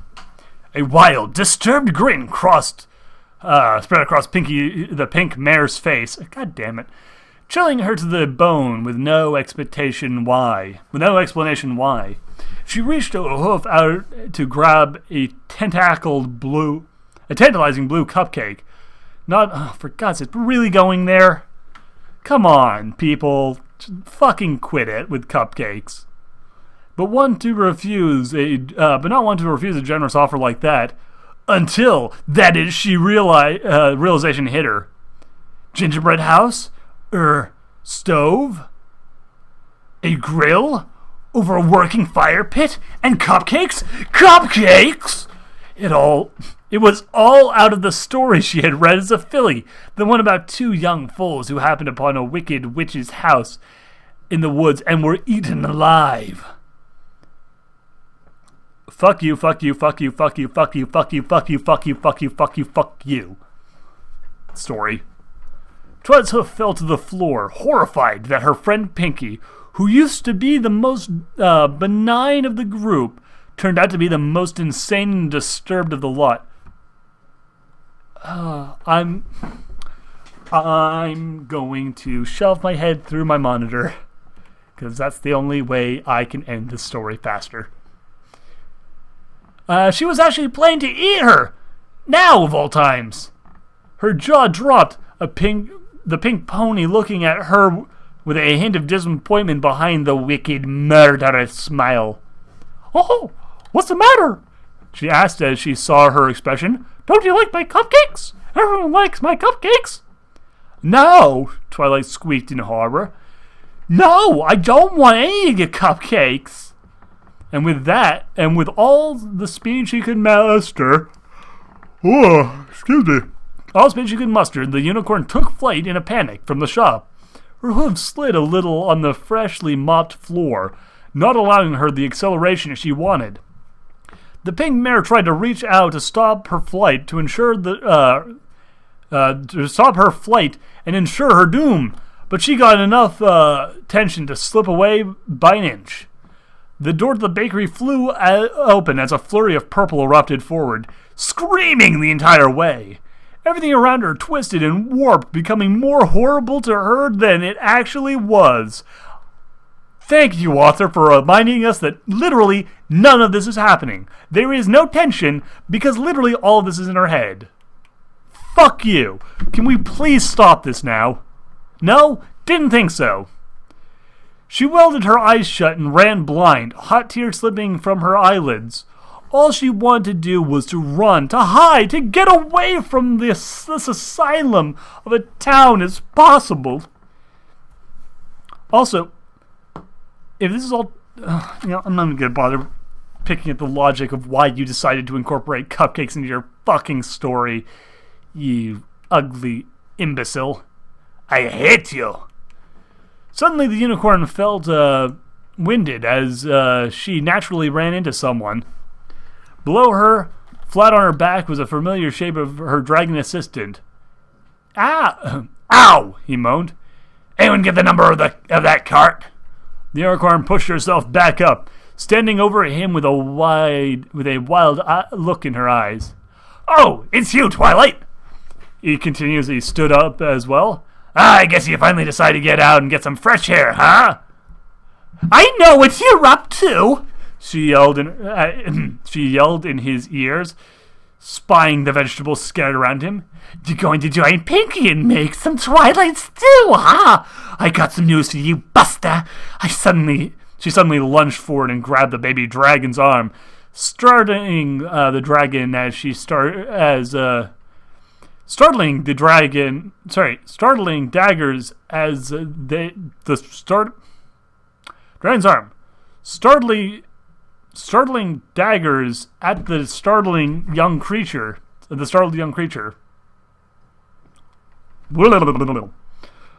His arm was in an awkward position, being held by both hooves of his boss. "I'm not gonna fight. I'm not going without a fight." Okay, she's back to being his boss, which I'm pretty sure at this point you could sue her for, harassment. So, good job, Spike. You're gonna have a pretty decent payday from this.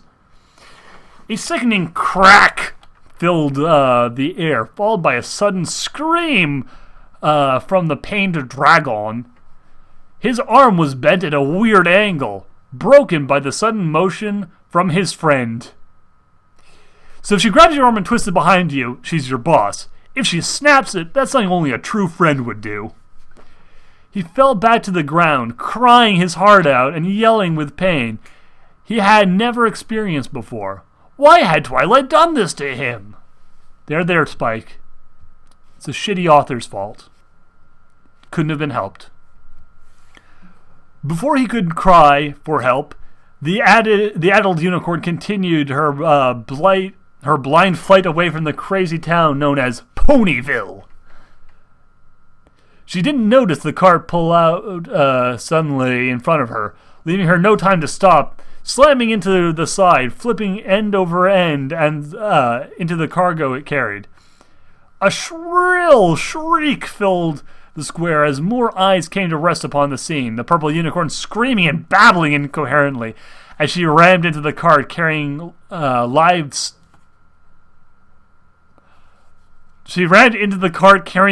snakes. Or so she thought. This is so fucking dumb.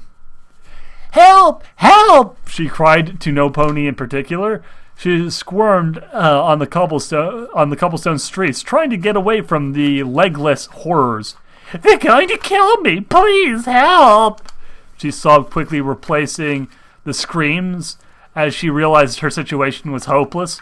No pony here cared for her, and if they did, they would be killed too by her insane friends. Crawling in her skin, these wounds they will not heal. How long is this fucking chapter? Hold on, Sugar Cube, sounded a familiar voice. I got you. It was Applejack, flanked by Rarity and Fluttershy. The purple pony promptly returned to screaming at the sight of them. No, lesbians! Lesbians everywhere! Forgetting about the snakes that wriggled around her body, they looked at each other in an unbearable look before the farmer started again.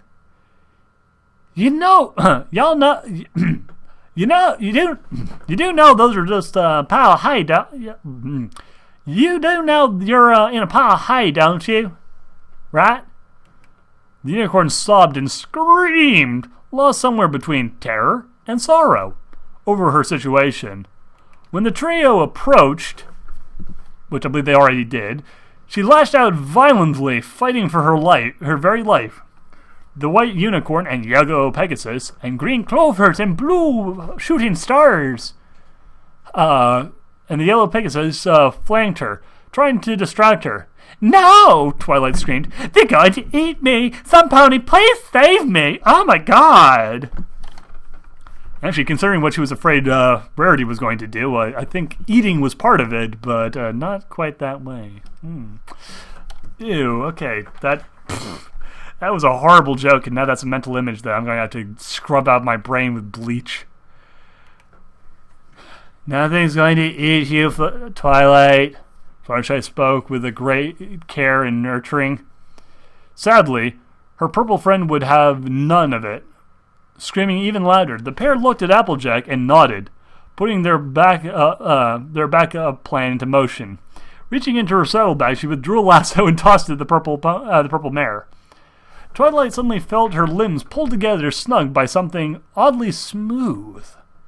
Oh God, it's a duck!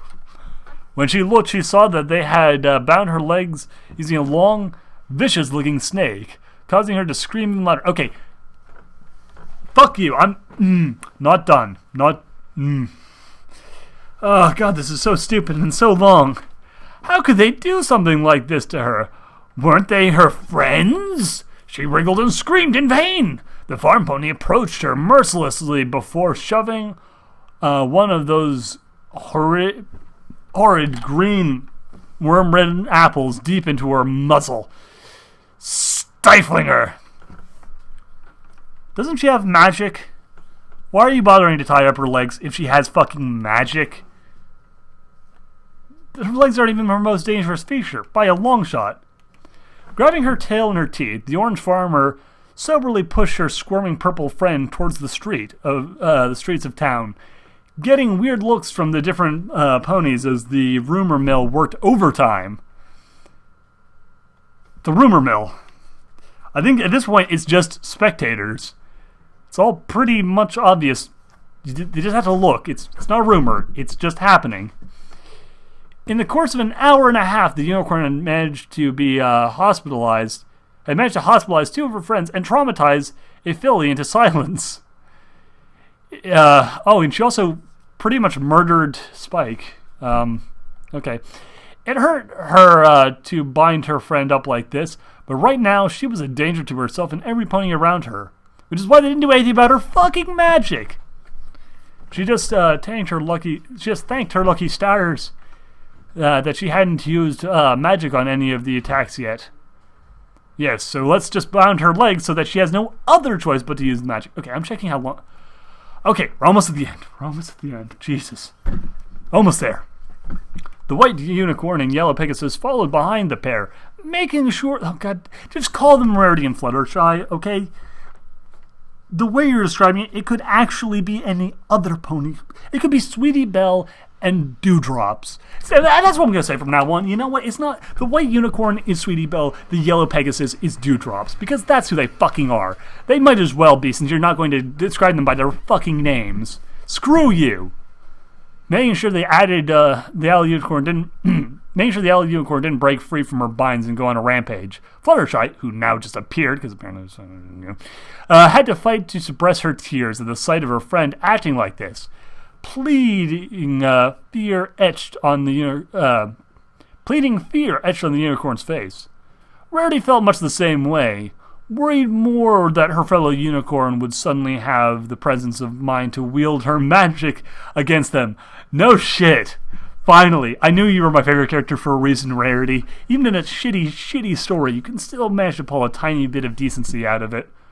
Shame that you were easily the worst character in the sequel, and the reason I started liking Rarity in the first place, because of just how butchered your character was.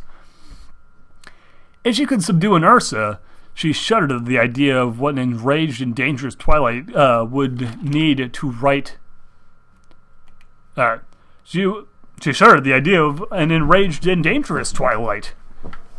Enraged and dangerous is what she is right now. She hospitalized 2 people. If you don't think that makes her enraged or dangerous, then you have some weird... Everyone in the story has weird definitions of danger. Like the 50-foot gap being... the 50-foot cliff being described as small. Like, They would need to right the princess immediately. First, however, they needed to get her out of the public eye. And they needed Sugar... And as they neared Sugar Cube Corner, Applejack could feel the struggle of the... Wait, hold on, I thought Rainbow Dash was going to get the cops. Where are the cops? Why didn't they come when she beat the shit out of Spike? Or Rainbow Dash? Or anyone? Or kicked over a hay cart? Like, why? Why are her friends the only members of the constabulary around? Applejack could feel the struggle of the unicorn increasing exponentially the closer they got. If only Rainbow Dash could help them out too. It was just lucky they'd found her before she ran off to the police and told them that Twilight wasn't herself today.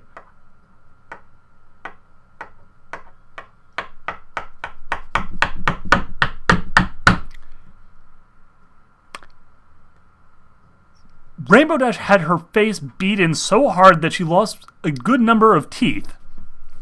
Spike had his arm broken. She ran around destroying property and viciously, violently hurting people.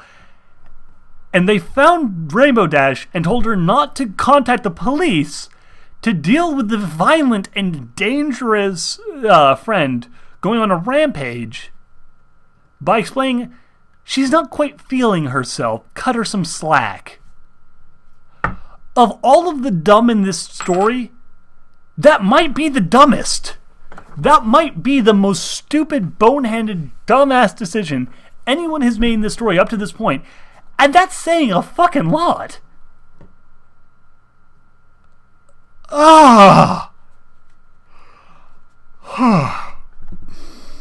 Okay. I'm good. Pinkie Pie opened the door for them. A rare frown flashing across her muzzle as she watched the sobbing unicorn being dragged inside. Pinkie frowns fairly frequently. She just frowns for a very short period of time. I'm going to drive a pin into my hand until I focus on that, rather than the pain of this story. Okay. A fresh wave of fear rolled over the unicorn as the farmer dragged her towards the grill. They were going to eat her. At last, they would have the delicacy. They'd have the decency to knock her out. At least they would have the decency to knock her out before putting her on that right. She sobbed again as the orange...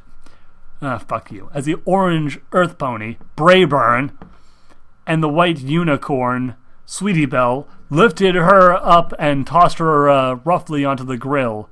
A wave of pain rolled over her. They said audio and visual hallucinations were the sign of the golem. Not sensory, not touch-based ones, not like sensory nerve ones. So this is bullshit, even by the dumbass logic of the story. A wave of pain rolled over her as she felt the flames licking at her back. The smell of searing. Also, they didn't mention olfactory ones either, so nose is out. The smell of singed hair reaching her nostrils. Off in the distance, she could occasionally hear the words waft over in between her stifled screams of pain. Also, I believe it mentioned that the violent outbursts would be directed towards the creator, not random bystanders. Now, admittedly, she will later go on to beat the shit out of Celestia as well, because God knows these parts of the story have been so good so far, why not keep them going for as long as humanly fucking possible? But it still makes very little sense by the context of the story that the story bullshitted. It's not even like they're working off of real mythology and like trying to like make it fit in. They are making up bullshit mythology in order to justify the bullshit that they've decided to add into the story. It's like it's an infinity sign made of idiocy. It's an idiocy sign.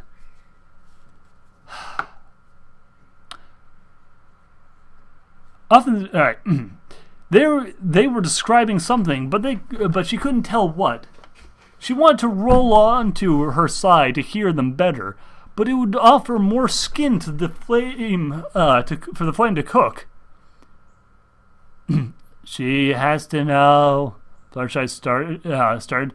If any pony knows what's going on or how to help, it'll be the princess. We can't leave her lying on the couch forever. I agree with Applejack, Reddy concurred. Hopefully, my name is Fluttershy. Sorry, dearie. I thought you were Applejack for a second. Hopefully she'll have some way for us to suppress her magic. I'd hate to see the damage caused by an enraged Twilight. Her magic! How could she have forgotten something so obvious? Way to go, Rarity. Taking away your best character of the chapter medal for the time being. Then putting it right back on again because no one else deserves it. With her magic, she could easily save herself and punish those dastardly ponies for trying something this evil in the first place. She dove deep into herself, horn alight in a purple aura of as the snake binding her dead from the heat, vanishing into the flames. Oh, Rarity! Applejack shouted. Why do you have to go and open your big darn mouth? Twilight reached a hoof into her mouth and withdrew the apple that stifled her, firing it magically with great force at the orange pony. Caramel, no! Smacking her in the head, she fell to the ground and twisted slightly. The other three gasped in horror that their plan had been foiled. Oh shit! She figured out how to use her incredible magical abilities to get out of a simple rope. The comfy chair! It does nothing! You're all going to regret the day you messed with me! The enraged unicorn shouted, feeling her magic flood through her. Yes! Yes! Let the rage flow through you. Strike down your friends and become my servant. They all screamed, and rightly so, as sparks of magical energy leapt forward from her body. She started at them in anger, causing them to panic. Even the annoying pink one. Can I read a single fucking fanfiction that doesn't call Pinky annoying? Please. Please. Pretty please with sugar on top. Her body began to glow as she gathered as much magic as she could. The unicorn would leave this sinful little town behind and destroy those who dared end her in one fell swoop. A massive explosion rocked the town to its core. Half of Sugar Unicorn vaporized in the blast of magical energy, and the other half erupted in cleansing fire.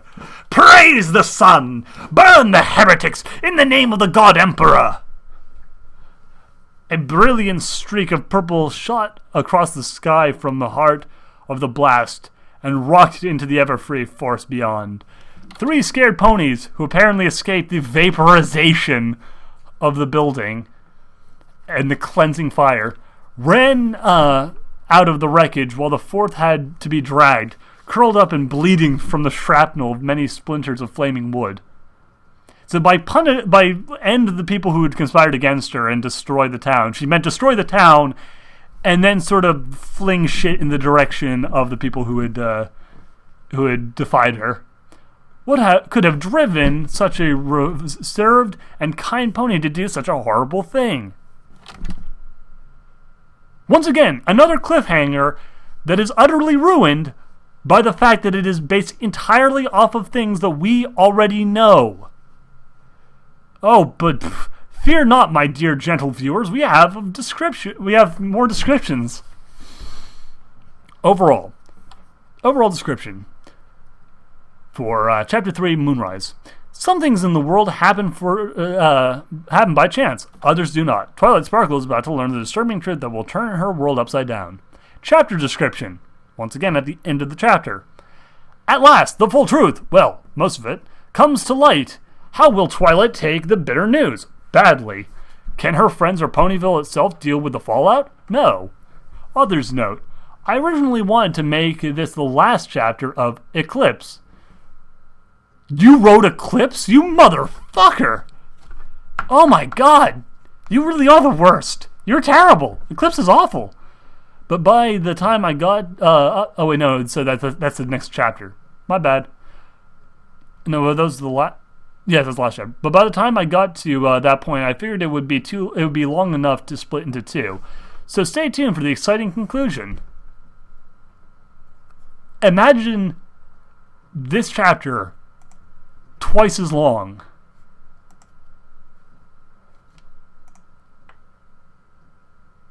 I'm done.